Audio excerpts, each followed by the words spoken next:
Salut les amis, ici Shadow pour une nouvelle vidéo et donc aujourd'hui on va parler Transformers, et oui ça faisait longtemps qu'on n'en avait pas parlé, et donc on va se concentrer sur le côté Takara de la chose un petit peu aujourd'hui, vu qu'on va parler donc d'une gamme qui est assez récente, donc c'est Transformers Legends, et c'est plus ou moins en gros une version japonaise de tout ce qui est génération et tout ça. Et donc on va parler du numéro 9, donc LG09 Brainstorm. Donc c'est leur version, la version japonaise donc de génération Brainstorm, qui est une des dernières figurines d'ailleurs de la gamme d'Hasbro. Vu que maintenant c'est Combiner Wars, alors c'est censé toujours faire partie de la gamme génération, mais bon c'est vrai que je crois que c'est même plus marqué sur le packaging ou je ne sais quoi. Donc, et puis en plus pour le moment ils viennent sans comics, donc apparemment ça va revenir, d'après ce que j'ai compris, mais bon. Enfin en tous les cas aux États-Unis, puisque nous on les a jamais eu, mais enfin voilà, donc comme vous pouvez voir, Brainstorm est un véhicule volant, donc une sorte de jet un peu futuriste. Et d'ailleurs, beaucoup disent qu'il fait penser à la Wing, et je comprends totalement pourquoi, parce que très franchement, quand vous enlevez les canons à l'avant, on a vraiment cet aspect un peu pointu de la Wing et tout, et c'est vrai que bon, il manque plus que les gros trucs qui partent en arrière, et puis c'est parti, quoi, hein. Enfin bon, il est vraiment très sympathique comme jet, moi je suis assez fan.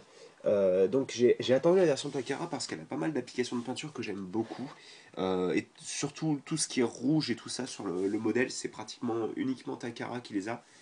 Donc bon. Et puis en plus, si vous vous procurez la version Takara, apparemment il y a beaucoup moins de problèmes de contrôle qualité. Donc bon, ça c'est plutôt cool. Parce que les premiers Brainstorm étaient vraiment pas top au niveau du contrôle qualité. Donc bon, c'est c'est pas une garantie que vous allez avoir une figurine parfaite, mais moi en tous les cas la mienne n'a pas de soucis particuliers, mis à part peut-être une articulation au niveau du bras qui est un tout petit peu loose, mais franchement, euh, comparé à tout ce que j'ai entendu, bon, franchement je suis plutôt content.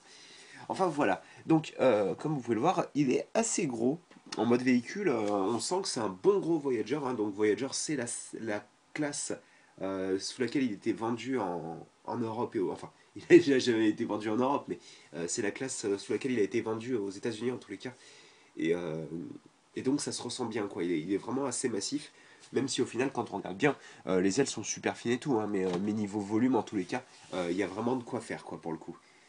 Euh, Comme vous avez dû pouvoir le voir, on a donc un train d'atterrissage à l'avant, sachant que ces pièces-là à l'arrière servent plus ou moins de train d'atterrissage à l'arrière.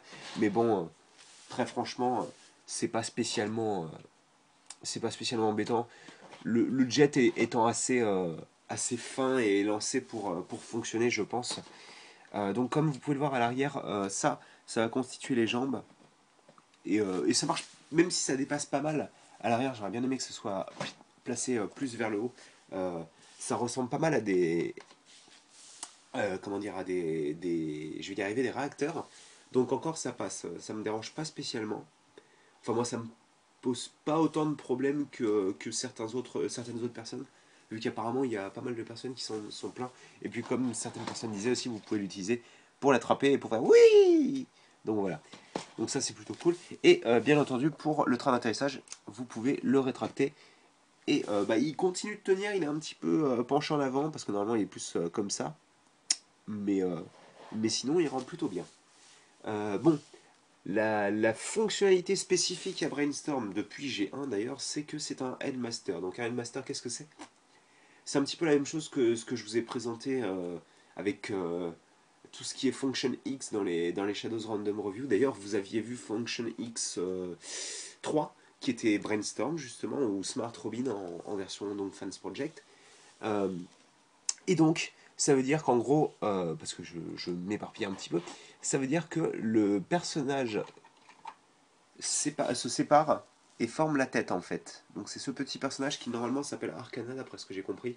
Je suis vraiment pas très, on va dire, au niveau du lore japonais, parce que c'était principalement une série japonaise à la base, Headmaster.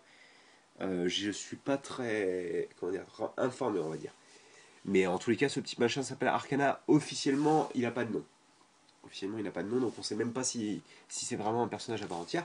Mais ce que je sais, c'est que j'ai vraiment envie de voir si Papy Castagne rentre dans le cockpit. Et il rentre, mais alors par contre, pour le refermer, je vous dis pas, hein. Voilà, c'était surtout pour ça, parce que c'est cool, mais bon, si Papy Castagne ne peut pas le piloter, c'est beaucoup moins cool. Et d'ailleurs, il perd son chapeau, hop. D'ailleurs, au niveau de la comparaison de taille, hop, et je prends le cheveu avec moi, vous pourrez remarquer que ils sont assez similaires quand même. Hein. Euh, bien sûr, au niveau du volume, Papy Castagne a plus de... Comment dire, plus de masse, quoi. Je vais vous montrer ça comme ça sera beaucoup plus simple. Voilà. Et d'ailleurs, je vais peut-être zoomer sur le visage d'Arcana. Je vais l'appeler Arcana parce que bon, c'est quand même son nom plus ou moins officiel. Donc au niveau des articulations, il a juste, comme vous pouvez le voir, un pivot au niveau de la jambe et un pivot au niveau du genou. Les deux jambes sont scellées ensemble. Et d'ailleurs, je viens de séparer les deux, ce qui est légèrement flippant. Ça ne m'était jamais arrivé. Et j'espère d'ailleurs que ça ne m'arrivera plus jamais. Bref, donc voilà. Et les bras sont sur ball joint. Je vais pas trop les bouger parce qu'ils sont assez solides. De toute manière, les bras sont pas très jolis, quoi. Enfin, assez solides, assez serrés plutôt. Euh, et la tête donc est sur un ball joint, sachant que c'est la sphère qui est sur la tête et on va dire le trou sphérique qui est dans le corps en fait.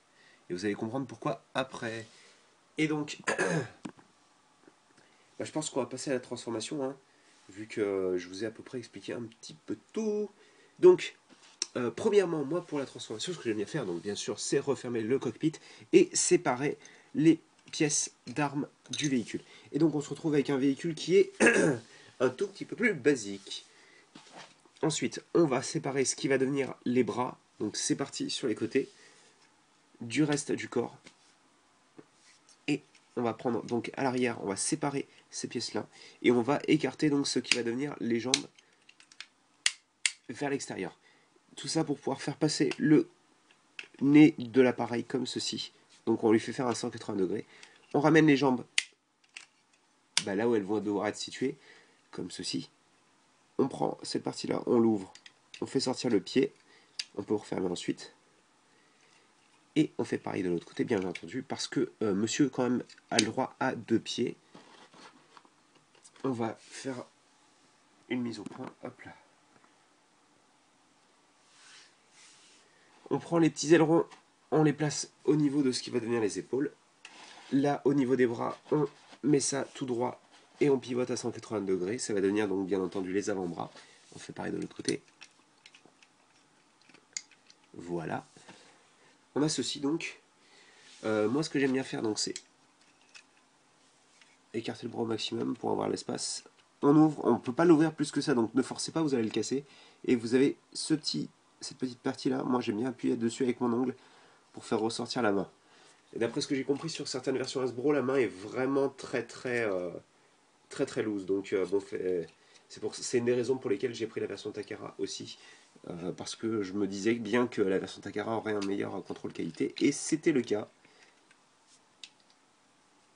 Et donc on a ceci, ce qui est plus ou moins Brainstorm en mode robot. Moi j'aime bien mettre les ailes en arrière un petit peu. Voilà. Donc on a aussi les 2 pistolets ainsi que ceci. Et donc ceci, comme je l'ai dit précédemment, ça va devenir la tête. Et pour cela, c'est très simple. Vous avez les bras. Alors déjà, vous regardez le personnage de dos. Vous avez totalement la tête de Brainstorm qui est affichée. Vous prenez les jambes, hop, vous les mettez comme ça. Donc vous formez une boule avec, quoi. Et vous faites en sorte que les bras soient bien placés. Et donc vous avez la tête de Brainstorm. Et donc, là c'est très important, quand vous enfoncez la tête de Brainstorm dans son cou. Donc la tête de Brainstorm, et ce que vous enfoncez justement, c'est la tête d'Arcana. Voilà, dans le cou. Moi, ce que je conseille de faire, c'est, vous voyez, à l'arrière de la tête, vous avez ce petit trou rectangulaire. Donc vous prenez comme ceci. Vous le mettez là, à l'intérieur de cette partie-là, en fait. Et donc, ensuite, vous enfoncez, donc, comme ceci. Hop là. Et d'ailleurs, je vais recommencer, parce que j'ai envie de vous montrer la fonctionnalité en direct. Et pour le retirer, c'est pareil. Quand vous ne tirez pas comme ça, tirez plus comme ça. Parce que comme ça, en fait, ça évitera de casser. Faites attention, hein, bien sûr, parce que c'est quand même une figurine qui est assez fragile. Vous voyez, sa taille, la taille du cou est vraiment très fine. Donc n'y allez pas comme un gros bourrin. Bref, ce que je voulais vous montrer, c'est ceci. Quand vous enfoncez la tête d'Arcana, bien sûr, ça foire. J'y crois pas. Ah non. Ah bah forcément. Il faut que la seule fois où je le fais sur caméra, ça marche pas. Donc je recommence. Voilà. Vous avez les statistiques qui s'affichent donc comme sur les anciens Masters.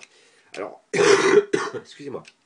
Sachant que ces statistiques sont fixes. Ça ne fonctionne pas en fonction de Master, c'est juste un petit panneau qui se détache du haut pour bien. En fait, c'est le dossier du siège qui se baisse lorsque vous insérez Arcana dans le coup. Donc, si un jour il sort d'autres Master, vous n'allez pas vous retrouver avec d'autres statistiques. C'est les mêmes. Voilà. Donc, commencez pas à vous dire ah c'est pas bien, c'est pas bien. C'est juste une fonctionnalité en plus, sachant qu'en de base en plus, apparemment d'après la version IDW, Brainstorm n'est même pas un Master. Donc c'est vraiment une fonctionnalité en plus qui a été rajoutée pour le jouet. Et moi, je trouve ça plutôt cool. Donc, alors, je ne possède pas la version Hasbro. Par contre, ce que je peux vous dire, c'est qu'il y a quand même quelques différences assez notables. Principalement, donc, déjà, le cockpit est d'une autre couleur sur la version Hasbro. Il est d'une couleur jaune beaucoup plus claire, tandis que là, c'est plutôt du orange ambré. Moi, je préfère vraiment beaucoup le orange parce que c'est quelque chose d'un petit peu plus sombre, c'est quelque chose qui vous cache un petit peu plus l'intérieur et je trouve ça vraiment super sympa perso. C'est une des grosses raisons pour lesquelles j'ai pris celui-ci et j'aimais vraiment pas cette couleur jaune qui était, bah, excusez-moi de le dire comme ça, mais ça ressemblait à du jaune pisse. Hein. Il est vraiment pas joli je trouve. Donc bon, je suis assez content. Et aussi, toutes ces petites... alors déjà ça c'était peint, mais alors je crois que c'était pas du rouge. Ou c'était du rouge, mais le argenté n'est pas disponible autour. Ça, c'était pas peint en argenté, c'était bleu tout simplement. Le détail rouge n'y était pas. Donc tout ça, c'était pas peint. Là, vous aviez les symboles par contre. Et je crois que c'est à peu près tout. Je crois que la tête est un tout petit peu mieux peinte aussi sur la version Takara. Hop, alors, voilà. Alors, je sais pas pourquoi elle a tendance à mal s'enfoncer. Ah, voilà.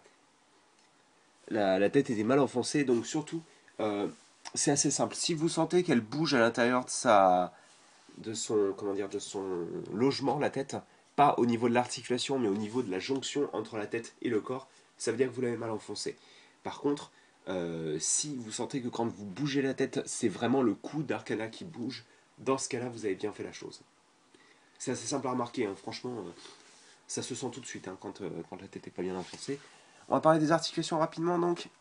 Le bras peut aller à 90 degrés et pivote à 360. Vous avez un pivot au niveau du biceps et donc deux articulations au niveau du coude qui permettent 180 degrés. Le poignet peut bouger un petit peu comme ceci si vous le souhaitez. Qu'est-ce que vous avez? Vous avez bien entendu la tête sur un ball joint, assez expressif d'ailleurs. Il marche plutôt bien. Vous ferez juste attention à cette partie-là à l'arrière qui a tendance à toucher un petit peu les jambes de Arcana.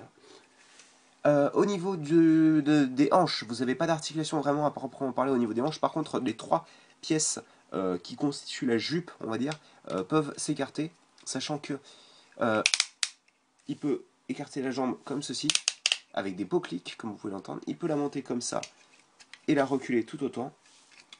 Vous avez bien sûr un pivot au niveau de la cuisse et vous avez un bon 90 degrés plus au niveau du genou, mais ce n'est pas tout, vu que le pied est aussi articulé. Excusez-moi, je fais plein de bruit de clics.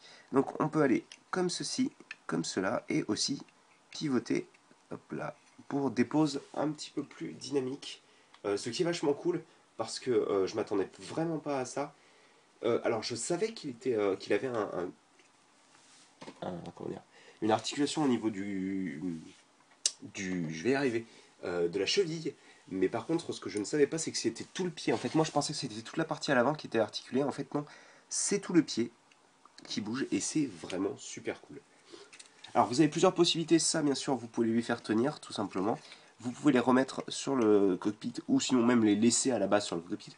Moi, ce que j'aime bien faire, c'est les mettre ici parce que comme ça, il dépasse moins dans son dos. Hop là, voilà.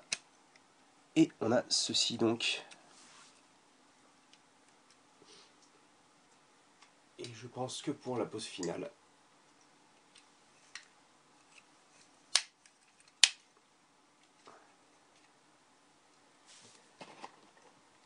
On va rester comme ceci, donc ça rend pas très bien, je pense que je vais mettre une pause d'action plutôt. C'est dommage parce que c'est censé être un scientifique à la toute base quand même, donc c'est un petit peu dommage d'avoir une pause d'action pour un scientifique, mais bon, on va dire que c'est pas grave. Alors attendez un petit peu.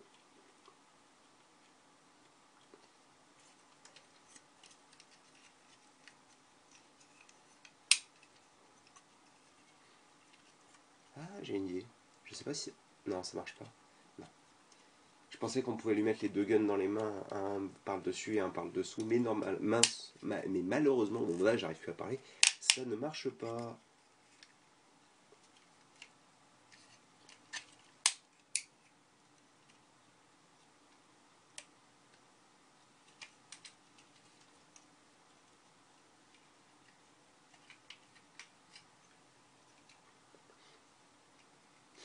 Alors je sais pas si ça va bien rendre comme ça.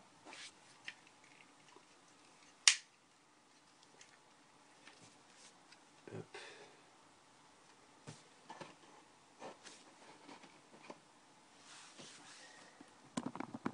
Hop. Et on va... Et je pense que les ailes sont super bizarres comme ça. Je pense que je vais me mettre comme ça plutôt. Et donc je pense qu'on va se quitter là-dessus, sachant que, donc, je pense que vous l'aurez compris, Brainstorm est une super figurine. Elle est vraiment super sympa, elle est très simple à manipuler, je trouve. Et c'est un de ses charmes, je pense, parce que vraiment, c'est fun de le transformer en fait. C'est fun de le transformer, de le manipuler, donc je pense quand même que c'est une de ses forces. Je vais y arriver. Et je pense que je peux que vous le conseiller. Sachant que la gimmick de Headmaster fonctionne vraiment bien, et si vous pouvez vous la procurer en version Takara, bah c'est encore mieux. Je vais quand même mettre Papy Castagne avec le robot pour vous montrer une dernière fois, et pour vous donner un ordre d'idée, il fait à peu près la taille de Springer, donc un bon gros Voyager. Donc je vais vous laisser ici, et j'espère que vous allez apprécier cette petite vidéo. Nous on se retrouve très bientôt pour de nouvelles vidéos. Allez, à plus.